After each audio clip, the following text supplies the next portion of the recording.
All right, Good. so Good. get started. Good. Hmm?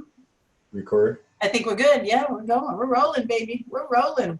So it is the 15th of June. So welcome to Tuberose Healing, Natural Healing Study Group, where we present you with information for transformation and knowing that is where knowledge is power. So I'm Carrie Bro, and my husband's Robert, and we are Two Bros. It's a little play on words. Our last name is Bro, and we have the Tuberose, which is a natural healing flower. Sometime we're gonna have to put that picture up and talk a little bit about the Tuberose. I remember seeing some, it'd be nice to have that plant. It's one of the plants I haven't ever grown. I think I've grown most things, but not that.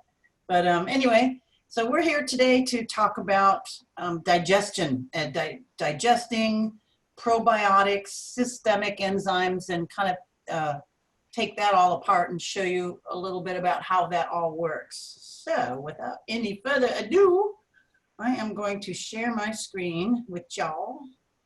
With you, I'm going to share my screen with you, and here we go.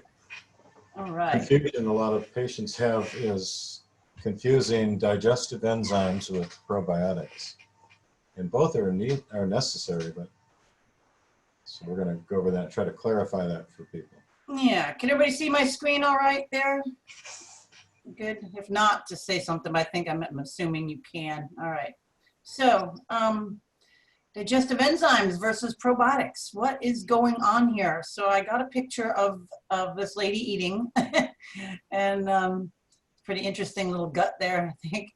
But digestion starts, I want to say, with the thought of food. You something signaling that you're hungry, that you need some nutrition, and we start thinking about food, or maybe we smell something, the neighbor's cooking, and then you start imagining and you start getting that food sense. Or maybe you see something, maybe you see a picture of food, or you see an ad or a commercial or some food somewhere, and it just triggers that reaction. So it all starts, I want to say, in the mind with the thought or the impetus to eat.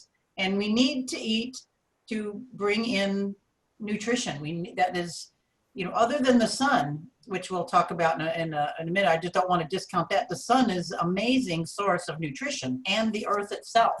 So we don't get everything from food. Of course, you have to breathe and you have to drink water. But I mean, there's water inherent in food. But the sunlight, I want to just, before I move on, just say how important sunlight is and how important a source of nutrition sunlight is, and the earth itself, being grounded, putting your feet, your body on the earth. It's a tremendous source of nutrition. So you don't have to get everything from food. We've talked a lot about that, but I just wanted to mention that right off the bat. So the more sunlight and earth energy you get, the more you can offset having to eat. Not to saying that you shouldn't eat, but I'm saying that you get a lot of that energy that food ultimately breaks down into directly from the sun and the earth. So we eat, we have to take this food and break it down into tiny, tiny, tiny particles, very small, so it can get into the bloodstream to nourish us. So again, it starts with the thought and the mind, and then we start by chewing the food. And this is a very, very important thing, because Bobby and I are really into a healthy dentistry, healthy mouth, because that is just, it could be the source of having a good life, or the source of having a bad life by having bad teeth, or getting stuck in the bad cycle of dentistry, and then all the things that it can cause. So chewing the food is very, very important. The food needs to be chewed well in the mouth. That's why we have those hard teeth in there, to make sure that it's chewed as good as possible. Not only is the food mechanically broken down, but when we chew it, we're mixing it with saliva. And that saliva has enzymes in it. And especially if you're chewing the food and it has anything with a carbohydrate, anything with starch or sugar, the amylase in your mouth actually starts to break down that type of food right then and there. It starts that process right in the mouth. So anyway, chewing the food, mixing it with the saliva, it also, by chewing it and mixing it with the saliva does something else. It tags the food. It actually puts like think about it as maybe a biomarker on the food, and it labels it so that when it gets deeper into the digestive system, it's identified. It says that it's friend, it's not foe. It's not something that's foreign trying to come in at your body's immune system has to deal with, because this is actually foreign. It's coming from outside of the body, and a lot of food, the very first step by chewing it and breaking it down and then letting it go into the stomach, this is where it starts to get sterilized. Because, if this food is not washed, if there's, I'm just going to go with the easy things, parasites, eggs, things like that, it can be sterilized by the hydrochloric acid from the stomach. Which is the first line of defense of our body, because this whole system, this whole tube, if you will, going down into the stomach and then the intestines, colon, that's all considered exterior to the body, because it's like an elongated donut hole. It's passing through the body but isn't part of the body. So until you cross through that containment, the walls of the intestines into the blood, it's exterior to the body. So we have these areas that we have a lot of first line of defense. Hydrochloric acid is one of those. Yeah, so that starts to happen, and then I'll go through the rest of this as we go on down. But basically, as you swallow, there's like this whole tube as you're swallowing is a muscle, and it creates this little wave that starts all the way through the digestive tract. And usually after you have eaten, maybe a half hour after, you should eliminate, because it's pushing the next meal that's way down in the bottom here out. If like animals, you feed them and like within a half hour, they usually have to go to the bathroom, which is a good thing. We should do that too. So proteins that we eat are made up of amino acids, and they get broken down and reassembled into parts of you. The proteins, you need to eat protein foods, because that helps to reassemble and make your structure. Your body uses that to make up muscle mass, enzymes in the system, antibodies of your immune system. It regulates your cell cycle, growth and repair. Sources of proteins, meat, beans, nuts, and eggs. Now, my personal thoughts on this, and having been in nutrition and working with people clinically for over 30 years, is beans are not the greatest source of protein. They are not only incomplete, but you have to mix them with carbohydrates, which, yeah, that works. But what I find a lot of times is that it's a second-rate type of protein. I don't find, at least people that have grown up with meat in their diet and having a genetics of being in the northern climates, or being in the more northern climates. If you grow up in a beans and rice type of diet in the closer to the equator, you'll do way better with that, as opposed to growing up with eating meat and then trying to become vegetarian. I have not seen that work well at all.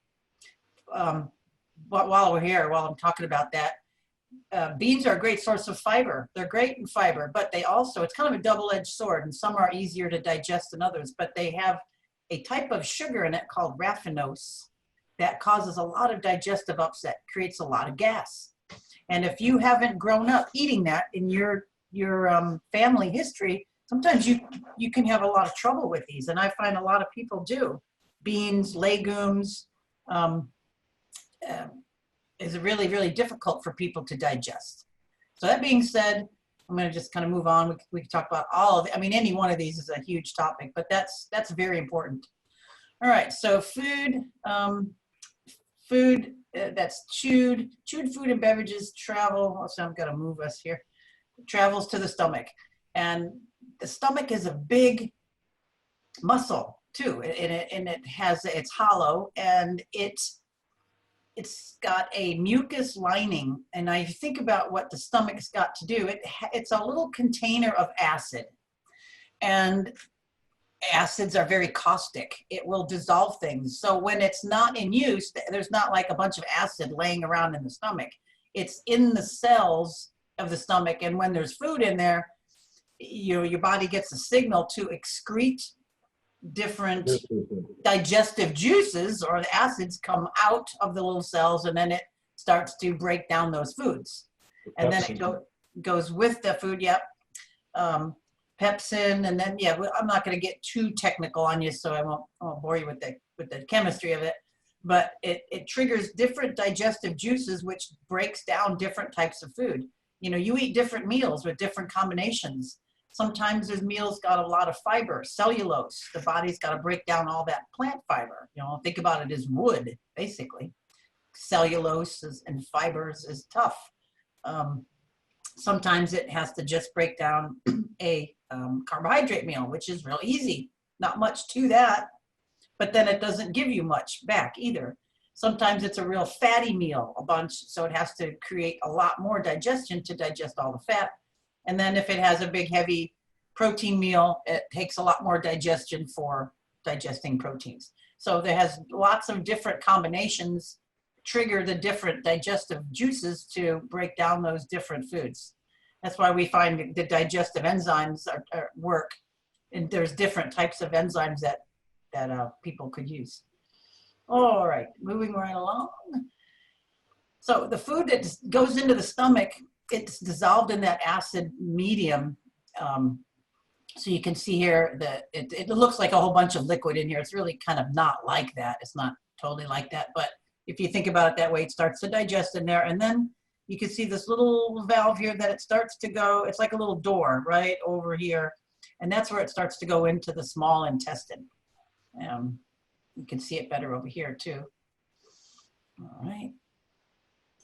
Now, the stomach makes digestive juices like hydrochloric acid, which was very, very important. And again, it sterilizes the food. So other things that happen now, right at that point, right back up here, and this picture is not showing it, but there are a couple of organs, the pancreas and the gallbladder, which squirt in some other digestive juices right here after it leaves the stomach.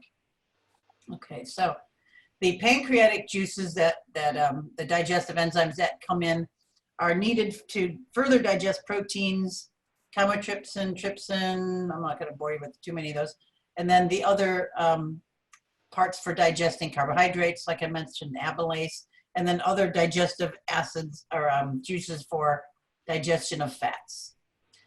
All right. Now, 4 types of the enzymes are protease and peptidases, and those again break down your proteins into smaller pieces. Let's think about like if your protein said it was made up of amino acids, and you can think about those as like being a train, and each of the amino acids are like a boxcar. So what these do is it splits those boxcars off.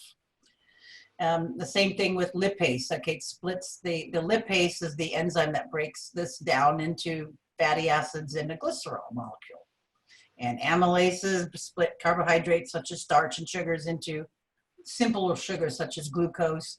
And nucleases split nucleic acids into nucleotides. All of those are just little fancy names for breaking things further down.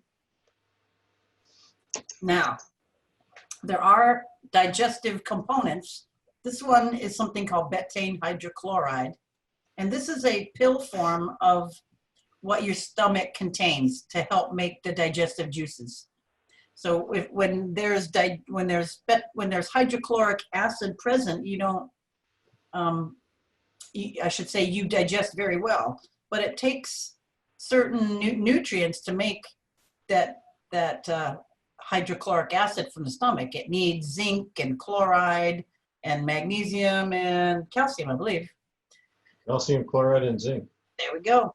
And if you're deficient on minerals, if you're sweating out a lot of those, or if you're not getting them, you may not make enough hydrochloric acid. So sometimes this is important to take. This is probably the cheapest, easiest way to start with fixing your stomach or fixing your digestion or helping it along the way.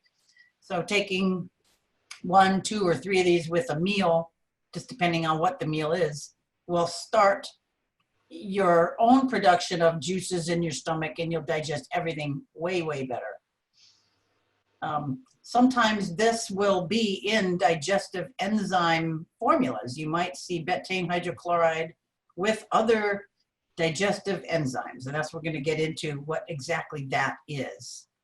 But while I'm over here, something else that enhances the ability for the stomach to digest is apple cider vinegar. And a lot of people take like a tablespoon of apple cider vinegar and a pinch of sea salt and a little bit of water right before the meal.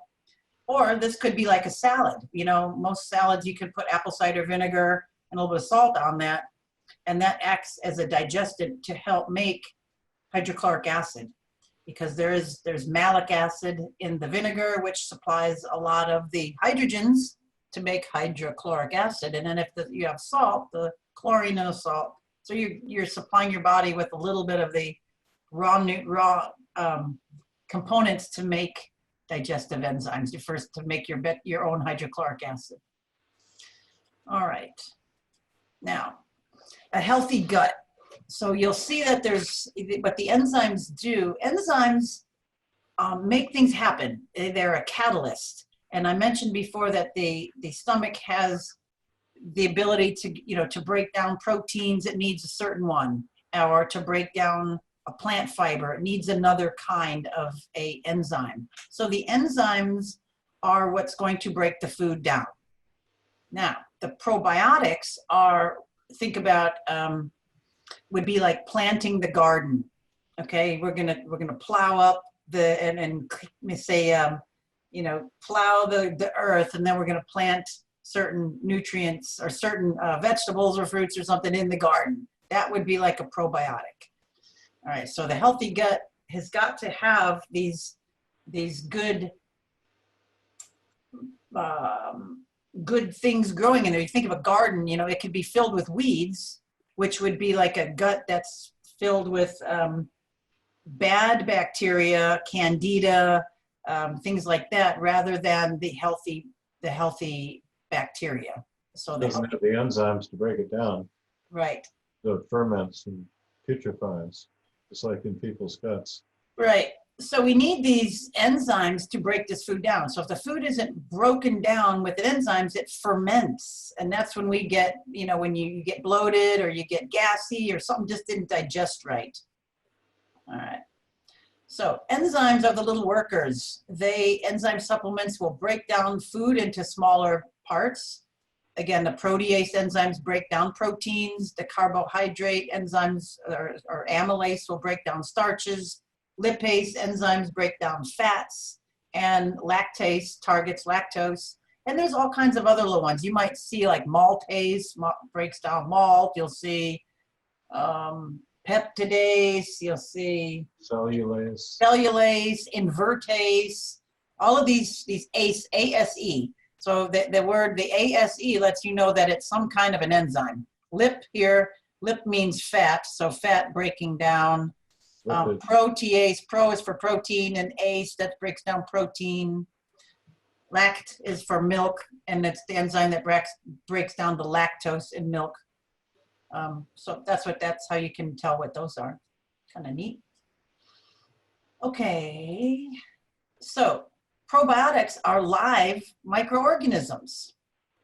So these are the little critters these are your garden. If your digestive tract, it's like an internal garden. So we have a couple things going on there. So we have things breaking down, and we have little microorganisms that live in there. Because think about it. If you've got stuff coming down, there's different cells, they've got to set up some kind of a hierarchy, people living in there, little critters living in there that do certain things, that they've got to keep other things in check. You want to have certain microbiome to keep, say, something like candida or fungus out of that area. You don't want fungus in your digestive tract. So we got to make sure that we have the right kind of bacteria living there to keep that out. Okay, when you're low on probiotics, you may experience low energy, immune problems, bloating, gas, irritable bowel syndrome, skin issues like acne or eczema. And it's incredible how closely our overall health is tied to what's going on in our gut. So our gut is where most of our immune system is. So this is really, I want to let that sink in a little bit. And this is, this is funny. Our gut is where we get that, you get that gut feeling. You get your, when your gut is in good shape, you are more in tune with your inner voice, with your intuition, with what's inside, because your gut, you get that gut feeling. It's like where that inner knowing comes from. So the better you keep your gut, the more right on you will be with following your inner voice also. Okay, there could be up to 1,000 species of bacteria in the human gut, or the human microbiome is another name for it. And each of these carries out different functions in the body. It's fascinating what they do. Probiotics occur in fermented foods. We commonly used to eat these all the time. Tabasco sauce, or like fermented hot sauce, yogurt, soy sauce, sauerkraut, Asian fish sauces, sour cream, creme fraiche, sourdough bread, Worcestershire, kombucha, kimchi, miso, tempeh, lassi, kefir. These are all different common fermented foods that we need to consume. Pickles. Roadkill. What'd you say? Roadkill. Roadkill. Pickles. Pickles. On a hot, sunny day. Yeah, really. Here we go. Pickles, kimchi, kefir, kombucha, sauerkraut are all common. One thing, I didn't know this about pickles until I actually made them. There's a few ways of making pickles, but what they do is actually ferment them. You soak these the cucumbers in brine for weeks. I think it was like 6 weeks. And it actually creates a little ferment. And then you pickle them in the vinegar afterwards. So it's pretty fascinating. So there's a lot of different fermented vegetables here. They look really yummy. So types of probiotics, there's quite a few, but I'll go through a few. You might have heard of lactobacillus. This may be the most common probiotic. You'll find this one in yogurt and other fermented foods. Different strains can help people with diarrhea, and it may help people who can't digest the lactose or the sugar in the milk. Bifidobacterium, these are one of the main functions of this one is to help digest fiber and other complex carbs in your body that you can't digest on its own. So when they digest fiber, these beneficial bacteria produce important chemicals called short-chain fatty acids. These compounds play a number of important roles for gut health and may help control hunger. Lactobacillus acidophilus, another common type of probiotic, can be found in fermented foods like yogurt, supplements, yogurt and then other supplements. Lactobacillus acidophilus is a type of bacteria found in your intestines, also in women's vaginal tract. A lot of times when a woman has an imbalance there, a real good idea is to do a douche with some plain yogurt mixed with water, and it reestablishes that bacteria, that flora that should be in that area. So it's also used to treat lactose intolerance, Crohn's disease, overgrowth of bacteria in the intestines, and as I mentioned, vaginal yeast infection, oftentimes caused by antibiotics. Acidophilus also can prevent and reduce diarrhea.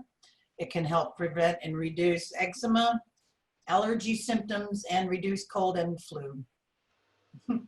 Good thing to know. Digestive enzymes, you can think of them as helping to digest or break down foods. Okay, breaking the macromolecules into food and energy.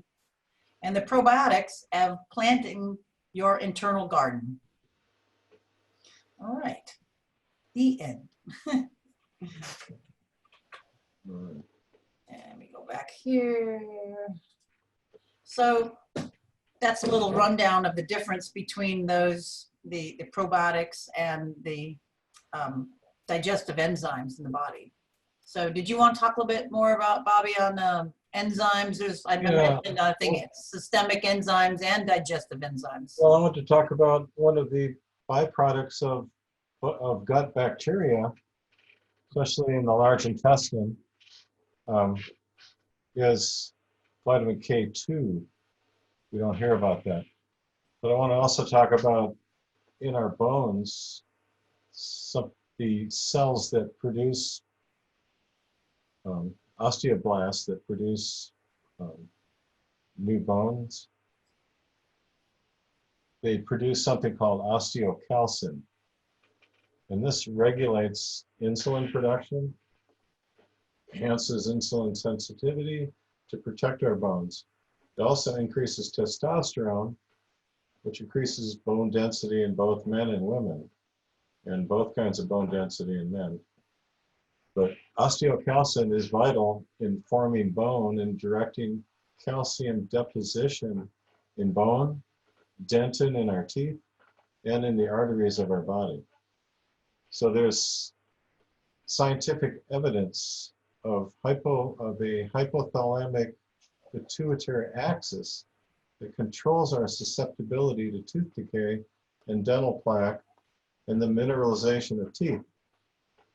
So osteocalcin is also tied to a vitamin found in food, vitamin K2, which I mentioned. And vitamin K2 is not like the vitamin K1 with which most physicians are familiar. Many do not know that vitamin K has 3 different isoforms, and all three do different things. Vitamin K2 has been removed from the modern food supply by food processing. So vitamin K2 and osteocalcin are key factors in saliva to help maintain optimum dental health. So osteocalcin sends absorbed calcium to the correct tissues in our body. So we don't want calcium just going anywhere. We want it to go teeth and bones and the right place. The conventional wisdom treatment for osteoporosis usually involves only calcium and vitamin D supplementation. But vitamin K2 is the calcium traffic cop in our bodies. The osteocalcin tells us whether we're deficient in this vitamin K2.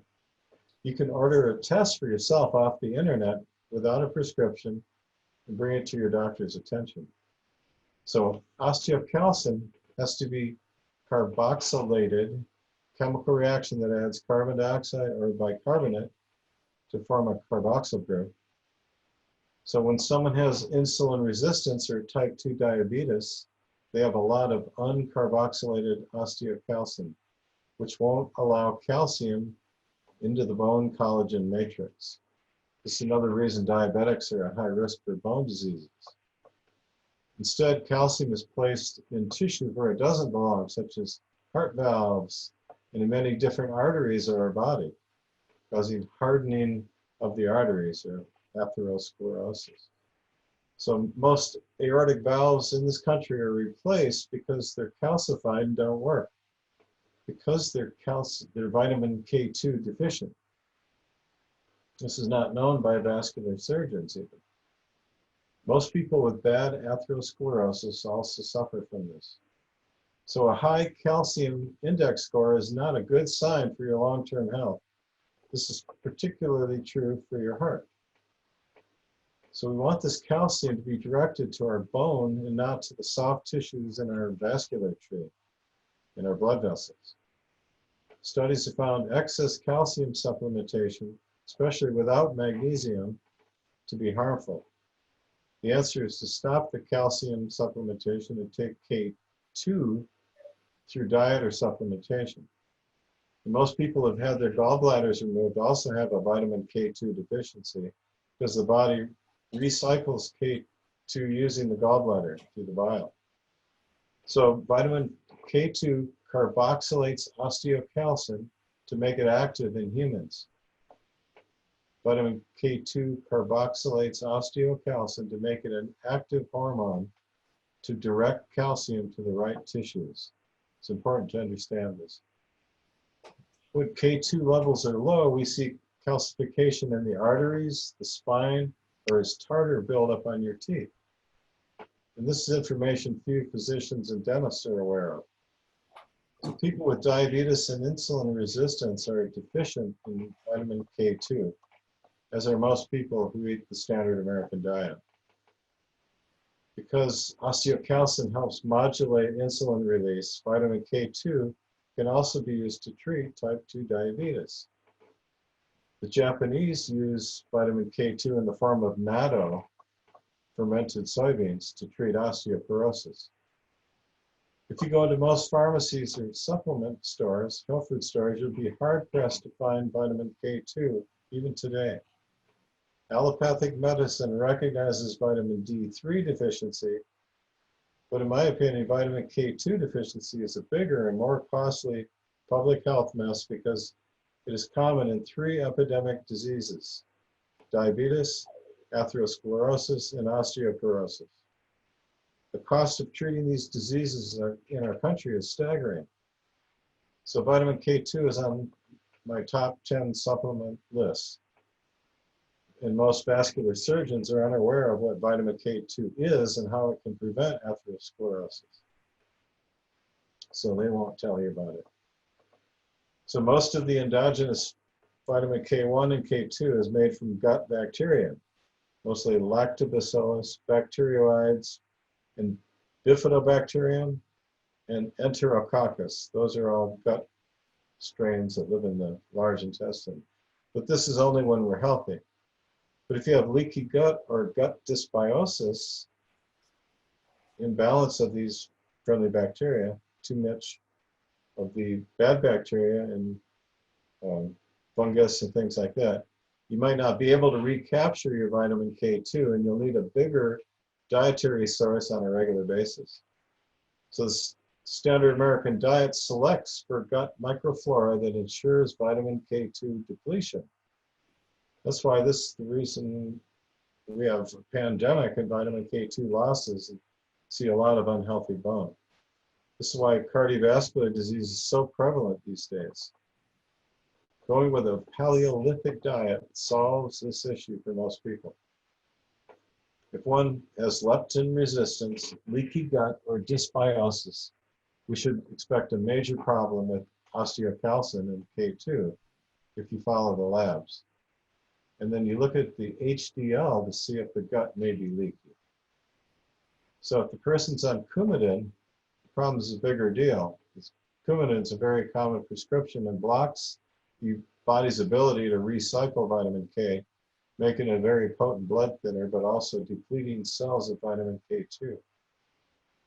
So vitamin K2 is important not only for diabetics, patients with heart disease, and patients with peripheral artery disease from atherosclerosis, but also for those with osteopenia or osteoporosis.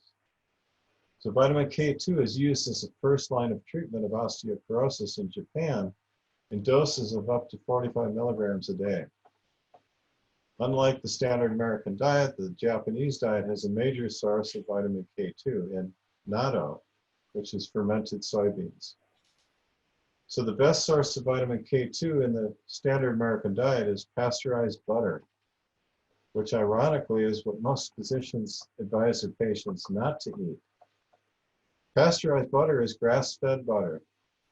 Vitamin K2 is also found in many green leafy plants, but with newer farming techniques and the advent of many pesticides, vitamin K levels have dropped in most non-organic foods.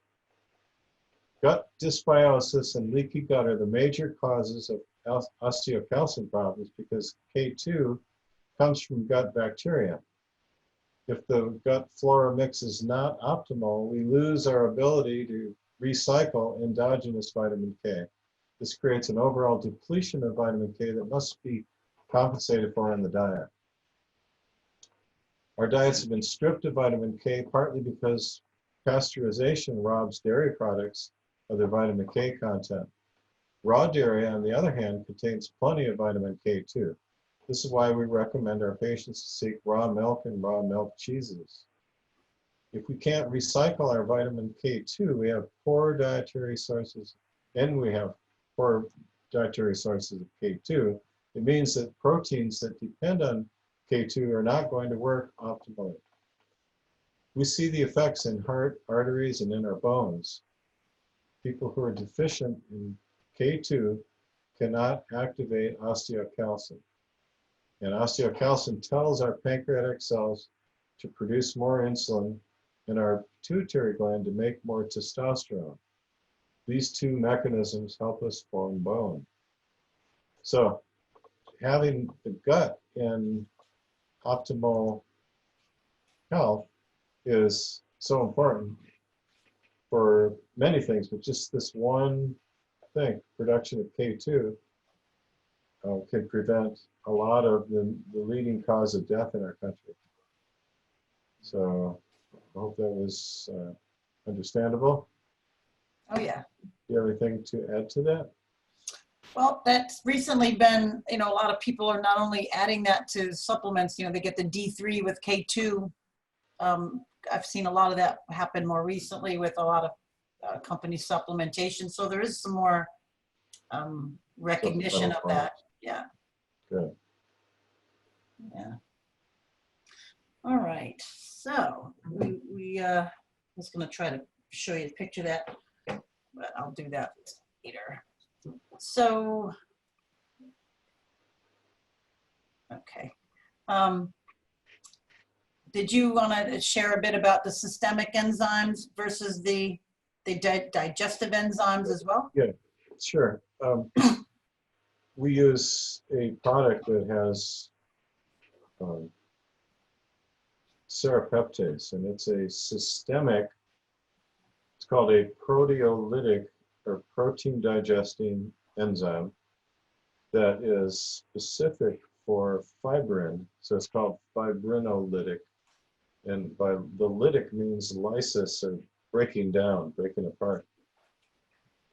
So proteolytic means breaking down proteins, and fibrinolytic means breaking down fibrin, which is a form of protein that is the strongest fiber in the body. It's kind of like a spider web, and we start out with hardly any of this in our body, but as we age, it builds up, like building more spider webs and more spider webs. And then our tissues get fibrotic, it's called, or they get stiffer, less flexible. And our joints, and we lose range of motion, the more fibrin that builds up. When we're young, we have copious amounts of these fibrinolytic enzymes that we produce endogenously in the body. But as we age, they start to be disseminated with, instead of handfuls, it'd be spoonfuls, or just, a fraction of what was previously being produced. That's why we recover so quickly when we're young from injuries and things. We bounce right back because we're able to make a lot of these fibrinolytic enzymes, which they break down scar tissue and all kinds of conditions. So we can't keep up with it, and our joints get fibrotic. Women get fibrocystic ovaries and breasts from fibrin being produced. And again, I mentioned scar tissue. If you've had a lot of surgeries and things like that, injuries, then you produce more of this fibrin. So these enzymes break down the fibrin throughout the body, in your blood vessels, in your digestive tract, your lungs, your kidneys, your brain, everywhere in the body. But these are not digestive enzymes, and you don't want to take these with the meal. You want to take these away from food, because you don't want to, they're fairly expensive, and you don't want to use them digesting food. You want them to digest the fibrin that's causing symptoms in your body. So these you take away from food. They're enzymes, but they're not the same as digestive enzymes or other metabolic enzymes that the body functions under. So a lot of people get confused when you say enzymes. Or if we talk about systemic enzymes, these are the Zyme Essence brand that we use.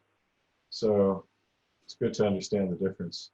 I think years ago, one of the first enzyme formulas that came out was Wobenzyme. It was out of Germany, and it was a very concentrated, I think they started with a pancreatic enzyme, and that was one of the first ones that people started to use to break down fibrin in the body, to start attacking scar tissue, and to start cleaning that up. And that was amazing. And then, what's the other one that came out?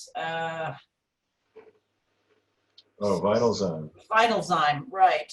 So there's a Dr. Wong who did a lot of work for them and created and kind of stepped up the Wobenzyme formula, that original Wobenzyme, and it's still around. It's still a good formula. But then Dr. Wong created, did a lot of research and helped the company to create Vitalzyme, which we used for years and loved that. And then he made it even stronger and then created his own brand. And that one is what Bobby mentioned, called Zyme Essence. And that is amazing for breaking down all kinds of nasty stuff in the body and for healing. If somebody, say, gets in a car accident, and those enzymes would be really, really important to help them repair the new tissue, to help break down and get rid of a lot of the broken tissue. Anybody that's recovering from any kind of an injury, recovering from surgery, recovering from anything, heart, definitely anything with the heart attacks. We use those a lot for helping people clean out their arteries, cleaning all that stuff up, all that that junk that's in there. Amazing for cleaning that stuff up. So Zyme Essence. We also have the little audio by Dr. Wong on our Tuberose Healing YouTube channel, and he talks a lot about that. And we've used them. I'm sorry. It's on our website also. It's on our website also, Tuberose Healing. And then if you can also subscribe to him. He has a newsletter and he has a lot of good information. Dr. Wong, W-O-N-G. What else am I going to say about him? He's a very interesting person to listen to, and the amount of work that he's done in this enzyme field is amazing. So I really, really like these systemic enzymes for helping the body recover from more trauma. And also they're very, very important as an anti-aging, because as we age, we create more inflammation. People get more inflamed as they age. They don't recover quickly, as quickly. We don't recover as quickly as we used to. Like a little kid falls down, bangs his head, boom, he's back up running again. It's like, it's okay. An older person, they'd be bruised and battered, and really the tissue contuses. So very, very important to help the tissue recover as we age. So I like them for that as well, just to kind of keep the body on its game, on its target, to deal with all the different things that we do, and also to keep down inflammation in the system. It's interesting, these enzymes naturally in nature come from silkworms. Silk is the strongest fiber in nature. And when a silkworm spins a cocoon, the moth has to be able to get out of that, has to be able to break down that fiber. So it has special bacteria in its gut that produces serrapeptase in its saliva, and it can break down the fibrin cocoon that it is encapsulated and set itself free.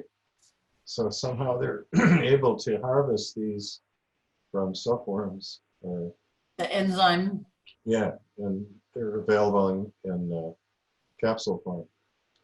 So they're extremely effective for so many things. Mm-hmm.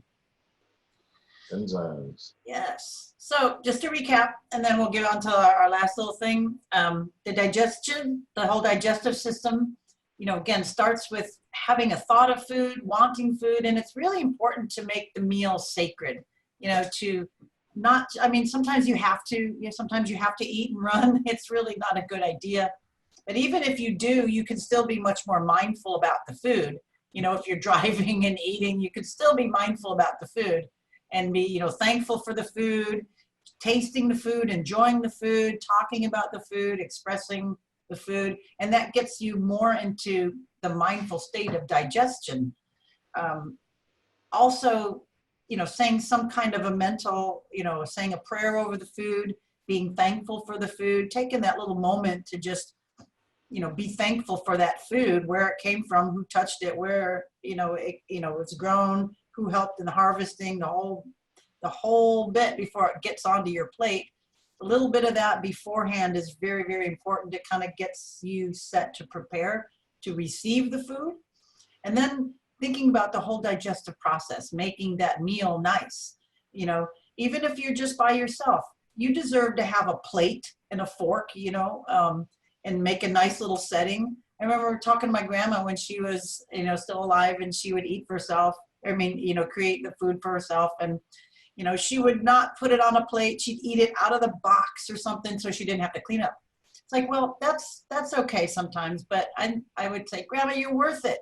You're worth it to put the food on a plate and to wash it out over yourself. You know, it doesn't have to be a paper plate. You know, it could be a nice plate. It's not that much work. You're not that much, you know, to do one plate. So I think it's important to treat yourself well, to have the meal, have the settings set to put the food on for you to put it into your body. You're definitely worth it. You know, you work, you buy the food, you know, might as well make it a nice setting. And then I like to have a rule of thumb about, you know, meals, to not have anything negative on, you know, listening to something or to be in a negative conversation. It really just destroys, you might as well just not eat if that's the case. And then also maybe don't answer the phone, or be, you know, ready to get any information coming in when you're eating, you know, unless you're expecting it, of course, you know, you're waiting for something. But otherwise, stop the world, have that meal, and enjoy that meal, and enjoy that time with family. Enjoy, you know, everybody, it would be nice. It's like, you know, put down the phones, put down all the distractions, and be there present with the food and with everybody Right. there, and participate with that little group. Then you can all go on about your separate ways, but have that time with whoever you're with. And then if it's with yourself, enjoy that time for that meal with yourself. And then, like you said, put down the phone. Think of the microwaves that are coming from that, and the blue light from the screen, or if you're in a junk blue lit room that you're eating in, the light that you eat your food under is more important than the food itself. It's so important that you understand that. So you have to create the environment to not turn off your mitochondria that you need to be able to digest and assimilate that food and utilize it, but to enhance that process by having the right kind of lighting. And then don't have the microwaves, which do the same thing. And what a difference. And then you're talking about saying a blessing. Think of Dr. Emoto's work that he did with water, where you say an affirmation over the water, and then they would freeze it and then look at the crystal patterns, the snowflake patterns, if you will, that are formed by the frozen water. And what a difference. So food is mostly water. And the fruits and vegetables are 87% water. So by putting that intention, that loving intention into your food, that changes the structure of it. It's just like a microwave oven changes the structure of it in a negative way. Praying over it restructures it in a good way.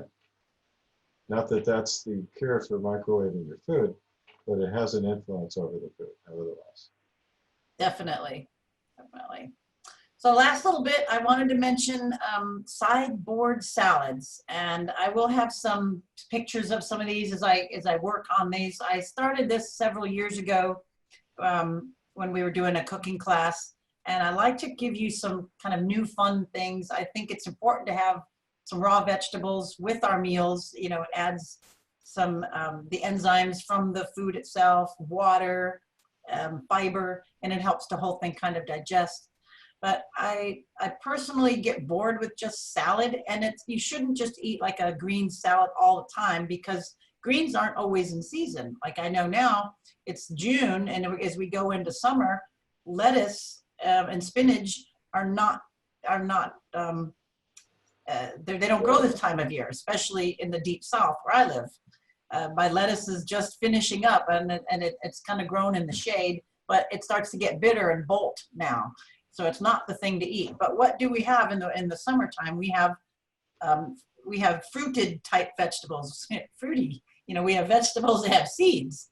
Anything technically with a seed is a vegetable, even though, I mean, is a fruit, but although we use it like a vegetable. For instance, a tomato, a cucumber, you know, even though we think of those as vegetables, are really a fruit. But peppers, right. But it's still not a very high fruit. It's not a high sugar type of fruit. It's not like a mango or a banana or something. It's got a lot of sugar in it. So don't think about it that way. So what I like to do is, again, I kind of got my little grandmother part with, I don't want to make more mess. So I make a lot of messes in the kitchen anyway, but I found a convenient way to make like some salad or some raw vegetables on the cutting board. So I have just like 3 cutting boards. I have my meat cutting board, which is it's a plastic type. I forget what the material all is. But that one is easier to keep clean, and I use that one for meats, and I have 2 more for my vegetables. So one of them is a bamboo one, and it looks really cool. It's square, and it's got the different, you can see the bamboo in it. It looks really neat. It looks kind of classy. So it would be a nice presentation. So a couple salads that I've done and be nice for this time of year. And the theme is the same. So I like to keep things the same, but change it a little bit.